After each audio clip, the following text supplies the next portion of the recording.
Good morning, Steve. As you mentioned, that she disappeared from an important speech at the BRICS nations recently. And, I want to mention that the BRICS nations, along with the One Belt and One Road initiatives initiated by the Chinese Communist Party and the internalization and digitalization of the Chinese yuan, were all set up by the Chinese Communist Party, aiming at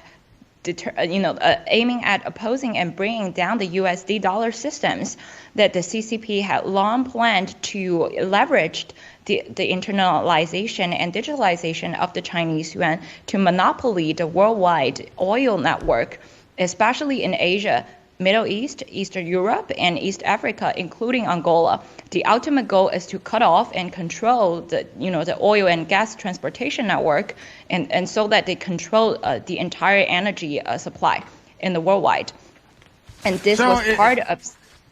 Right. As you look at this, obviously China and Russia have been pushed together, in part because of the failures of this administration in Washington, in my estimation, but pushing them together to create a new global currency: Russia, China, India, South Africa, and Brazil.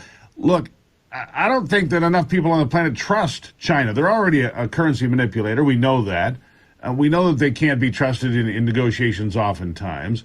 Why would anybody support this currency? And if they do, what would it do to the American dollar? Well, I think that, we need to understand that the BRICS nations, including all these, 5 evil axis of countries, they're all kowtowed to the CCP. And in fact, that the Chinese Communist Party would be considered as the boss, in these countries. These nations have been make deals with the Chinese Communist Party in the past decades. And in fact, that a few years ago, Saudi Arabia even, publicly announced that they're considering to utilize the Chinese yuan for denominate the oil supplies to China and the oil sales to China. What we saw was, with Saudi Arabia, that a few years ago when President Biden was trying to negotiate with this country for a cheaper price of the oil supply. On the other hand, that Saudi Arabia was actually making a deal with the Chinese Communist Party and considered to utilize the internationalization of the Chinese yuan and promised to continue to do so.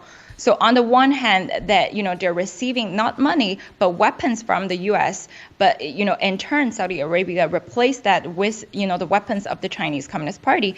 This was just one example of among all of these countries how they were cooperating and they were even kowtowing to the Chinese Communist Party, and this would cause extreme damage to the U.S. economy and U.S. commodity prices. And in fact, that the Chinese Communist Party's ultimate goal is to control the energy supply.